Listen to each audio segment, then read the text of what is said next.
The night Emily Carter walked into the Harbor Light Cafe, she had no plan to speak to anyone. She only wanted warmth, coffee, and a place where no one knew her name. Outside, the Atlantic wind pushed against the windows, sharp and restless. The kind of cold that reminded people they were still alive. Inside, the cafe was full of soft lights and quiet voices. A familiar refuge for locals in this small Maine town, Emily chose the table near the window. She always did. It let her watch the road as if she might suddenly remember where she was supposed to be going. Her coat was worn, her scarf loose around her neck. She looked calm, but her calm came from exhaustion, not peace. She wrapped both hands around her mug and stared into it, as if the steam carried answers she had missed. Across the room, Daniel Moore noticed her the way he had the last 2 Thursdays. Daniel was not a man who stared at strangers. He had a steady life, a steady job, and a steady marriage that had lasted over a decade. He came to the cafe every Thursday night with his wife, Rachel. Same booth, same routine. It was their pause button after long work weeks. But Emily broke. The pattern dot, she didn't look dramatic or loud.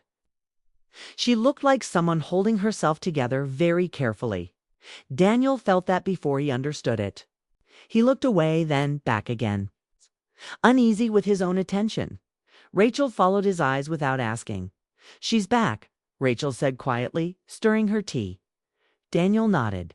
Yeah, Rachel studied Emily the way she studied everything with care. The way Emily sat straight, the untouched pastry on her plate, the way she kept glancing at the door but never stood up. She looks like she's waiting for something that isn't coming. Rachel said. Daniel didn't reply. He felt the same thoughts settle in his chest, heavy and unwanted. When Daniel and Rachel stood to leave, the moment should have ended there. It always did. But as Emily reached for her bag, her scarf slipped from her chair and landed on the floor. Rachel picked it up. "Excuse me," Rachel said kindly, stepping closer. "I think this is yours." Emily looked up, startled, then relieved. "Oh, thank you. I didn't even notice."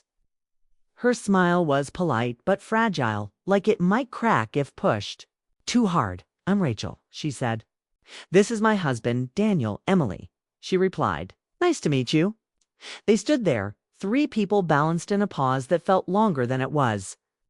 Rachel could have wished her a good night. Daniel could have nodded and followed, his wife out the door. Emily could have turned back to her table. Instead, Rachel spoke. "You're not from around here, are you?" Emily hesitated. "No, I'm from Toronto, just visiting." Rachel nodded. "That's a long way to visit alone." Emily's eyes dropped for half a second. "Yes," she said softly. It is. Something in her voice carried the weight of weeks, maybe months, of silence. Rachel heard it clearly.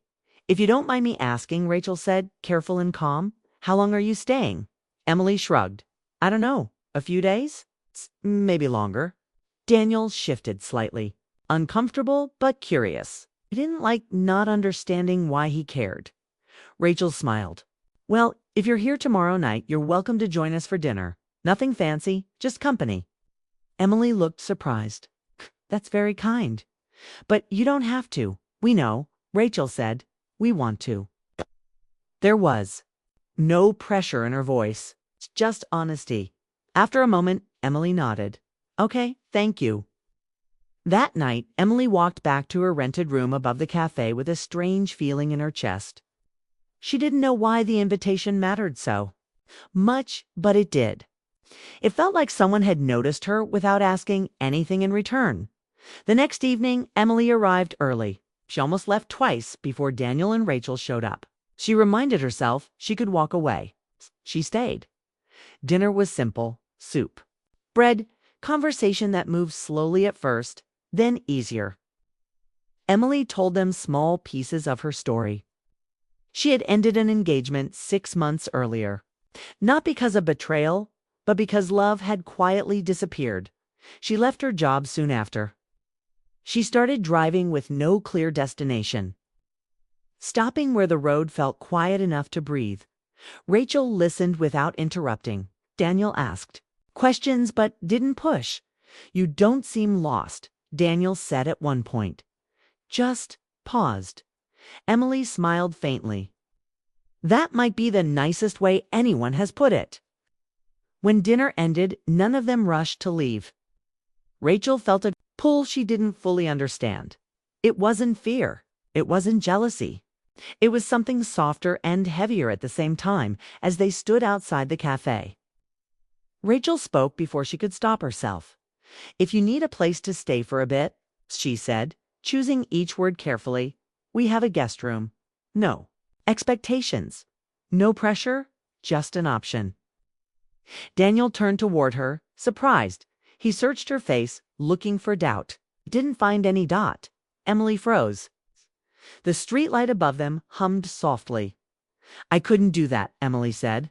You don't know me, Rachel nodded. That's true. But we know what it's like to need a safe place. Emily swallowed. Her eyes shone, but she didn't cry. I've been moving non-stop, she said. I don't know how to stay anywhere. Anymore? Rachel smiled gently. Then think about it. Emily didn't answer right away. She hugged herself against the cold and nodded that night. Emily lay awake, staring at the ceiling of her small room, listening to footsteps below. She thought about the quiet confidence in Rachel's voice, the steadiness in Daniel's presence. She thought about how tired she was of being strong by herself. Across town, Daniel lay awake too. Are you okay? He asked Rachel softly. Yes, Rachel said. Then she paused. Are you? Daniel exhaled. I don't know. But I trust. You? Rachel reached for his hand. Me too. Morning came with pale light and a decision Emily didn't expect to feel ready to make. She packed her suitcase slowly and walked to Daniel and Rachel's house, her heart racing with uncertainty. Rachel opened the door and smiled like she had been expecting her all along. Come in, said Dot. Emily stepped inside. None of them knew what the offer would change. None of them understood how deeply one simple act of kindness could shift 3 lives. But as Emily set her suitcase down, one thing was clear. She wasn't running anymore, and for the first time in a long while, she was staying. Emily realized she had stayed too long. The moment the house began to feel like home, the thought hit her early one morning as pale. Sunlight slipped through the guest room window. For weeks, she had woken to the sound of the ocean in the distance, and the quiet rhythm of a life that was not hers but welcomed her anyway. She sat up in bed, heart tight, knowing comfort could turn dangerous if she held it too closely. Downstairs, Rachel was already awake, moving through the kitchen with calm purpose. Coffee brewed, toast popped. The house carried the quiet confidence of people who trusted each other. Emily stood in the doorway, unsure where she fit in that picture. Morning, Rachel said, smiling without surprise. Morning, Emily replied. Forcing a light-toned Dot, Daniel joined them moments later, sleeves rolled up, hair still damp from the shower. He nodded at Emily. You sleep okay? Yes, she said. Better than I have in a long time. It was true. That was the problem. The days passed quickly after that. Emily helped Rachel with errands. Daniel fixed things around the house. Conversations flowed easily, then settled into thoughtful silences. No one pushed for more. No one pulled away. The balance felt careful and fragile, like glass. Emily noticed things she hadn't meant to notice. The way Daniel listened fully when Rachel spoke. The way Rachel reached for Daniel's hand without looking. Their marriage wasn't loud. It was steady, safe. Emily admired it. And the admiration carried a quiet ache. One evening, as autumn deepened and the air sharpened, Emily and Daniel sat on the back porch while Rachel prepared dinner inside. The sky burned orange over the water. You'll leave soon, Daniel said, not as a question. Emily nodded. I think so. Daniel leaned back in his chair. You found what you needed. Emily took a long breath. I found space and kindness. That helped more than anything. Daniel smiled, relieved and sad at once. You deserve that.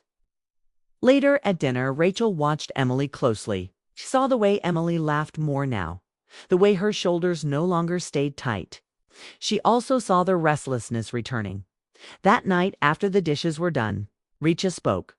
"We should talk," she said. They sat at the table, 3 chairs pulled close. "This started as a short stay," Richa continued. "And that's okay, but I don't want it to end with confusion or silence." Emily nodded, eyes lowered. "I don't want to hurt anyone." Rachel reached across the table and took Emily's hand. "You haven't. But feelings don't always wait for permission." Daniel felt his chest tighten, stayed quiet, trusting. "Rachel, to lead. I care about you," Rachel said. "Both of us do. But we also care about our life together. That hasn't changed." Emily swallowed hard. "I never wanted to come between you." "You didn't," Daniel said firmly. Rachel squeezed Emily's hand. "Sometimes people meet during hard chapters. That doesn't mean the story has to become something else." Silence settled, heavy but honest. Emily nodded slowly. "I think I needed to hear that." The next morning, Emily began packing. Not all at once, just small signs, folding sweaters, zipping pockets. Rachel watched without stopping her. On Emily's last evening, they took a walk along the shore. The wind was cold, but the sky was clear. They walked side by side, not touching, yet connected by shared memory. "You changed us," Richa said quietly. Emily shook her head. "You reminded me who I was before everything fell apart." Daniel stopped and looked at Emily. "You're stronger than you think." Emily smiled. "I learned that here." The next day, Emily's car was loaded. The engine idled as she hugged Rachel first, then Daniel. The goodbyes were warm, not rushed, not broken. "Come back someday, Rachel." "Said I will," Emily replied, "when I don't need saving." As Emily drove away, the house felt different, quieter, but not empty. Inside, Daniel wrapped an arm around Rachel. "Are you okay?" Rachel nodded. "Yes." "Are you?" Daniel thought for a moment. "Yes." Weeks passed. Life returned to its rhythm, but something had shifted. They spoke more openly. They noticed each other more. Kindness had left a mark. Miles away, Emily drove toward a future she could finally face. She didn't know where she would end up, but she knew she wasn't running anymore. She carried the memory of a house by the sea, a table where she was welcomed, and an offer that asked for nothing but honesty. Some people come into your life for a season, not to stay forever, but to teach you how to stand again. Emily smiled at the open road ahead, and for the first time, the road smiled back.